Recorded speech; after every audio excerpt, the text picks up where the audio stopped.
কাল্পনিক science fiction সিনেমার দৃশ্য নয়, বরং বাস্তব এক মহাজাগতিক ঘটনার সাক্ষী হতে চলেছে আমাদের পৃথিবী। বিজ্ঞানীদের দেওয়া নাম গড অব কেয়স বা বিশৃঙ্খলার দেবতা হিসেবে পরিচিত বিশাল এক গ্রহাণু আমাদের খুব কাছ দিয়ে অতিক্রম করবে। এটি কেবল একটি সাধারণ জ্যোতির্বৈজ্ঞানিক ঘটনা নয়, এই আকারের কোনো অ্যাস্ট্রয়েড বা গ্রহাণুর পৃথিবীর এত কাছ দিয়ে যাওয়ার ঘটনা হাজার বছরে মাত্র একবার ঘটে। ওই বিশাল গ্রহাণু কি এসে আছড়ে পড়তে পারে আমাদের পৃথিবীতে? চলুন বিজ্ঞানের চোখে বিশ্লেষণ করি ওই আগন্তুককে।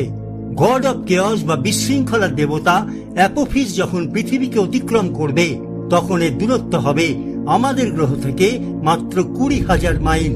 মহাকাশের বিশালতার তুলনায় এই দূরত্ব কিছুই নয়, যাকে পৃথিবীকে স্পর্শ করে যাওয়া বললেও ভুল হবে না। এটি পৃথিবী ও চাঁদের মধ্যেকার গড় দূরত্বের চেয়ে 12 গুণ কম। চমকপ্রদ তথ্য হলো, আমাদের মাথার উপরে থাকা জিও স্টেশনারি স্যাটেলাইট গুলো যে কক্ষপথে পৃথিবীকে প্রদক্ষিণ করে, অ্যাপোফিস তার চেয়েও নিচে দিয়ে যাবে। এই অস্বাভাবিক কাছে আসা বিজ্ঞানীদের শিহরিত করছে, কারণ এর আগে এত বড় কোনো মহাজাগতিক প্রস্তরখণ্ড বা গ্রহাণু এত কাছ দিয়ে যায়নি। অ্যাপোফিস কেবল একটি বিশাল পাথরখণ্ড নয়, বলা হয় এটি সৌরজগতের ইতিহাসের এক আদিম টাইম ক্যাপসুল। প্রায় 4.6 বিলিয়ন বছর আগে যখন আমাদের সৌরজগৎ গঠিত হয়েছিল, তখন যে অপরিশোধিত উপাদানগুলি গ্রহ বা উপগ্রহে রূপ নিতে পারেনি, অ্যাপোফিস সেই আদিম ধ্বংসাবশেষ দিয়েই তৈরি।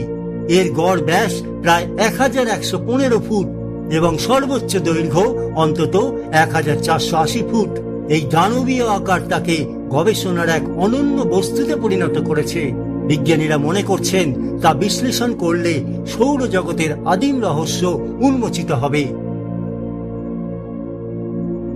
2004 সালে যখন অ্যাপোফিস প্রথম আবিষ্কৃত হয়, তখন বিজ্ঞানীদের মধ্যে তীব্র উদ্বেগ ছড়িয়ে পড়েছিল। প্রাথমিক হিসেবে মনে করা হয়েছিল যে 2029, 2036 বা 2068 সালে এটি পৃথিবীর বুকে আঘাত এনে প্রলয় ঘটাতে পারে। তবে গত কয়েক দশকের গভীর পর্যবেক্ষণ এবং তথ্য বিশ্লেষণ করে নাসা এখন আশ্বস্ত করেছে যে অন্তত আগামী 100 বছর অ্যাপোফিসের সাথে পৃথিবীর সংঘর্ষের কোনো সম্ভাবনা নেই। ফলে আর মাত্র বছর 3 পর 2029 সালে আসতে চলেছে সেই ক্ষণ। আধুনিক প্রযুক্তি আমাদের নিশ্চিত করেছে যে বিশৃঙ্খলার ওই দেবতা আমাদের জন্য কোনো প্রলয় বয়ে আনবে না। রাতে এটি এতটাই উজ্জ্বল হয়ে উঠবে যে দূরবীন ছাড়াই দেখা যাবে ওই মহাজাগতিক দানবকে। ফলে মানুষের প্রাথমিক সেই ভয় এখন বৈজ্ঞানিক কৌতূহলে রূপ নিয়েছে।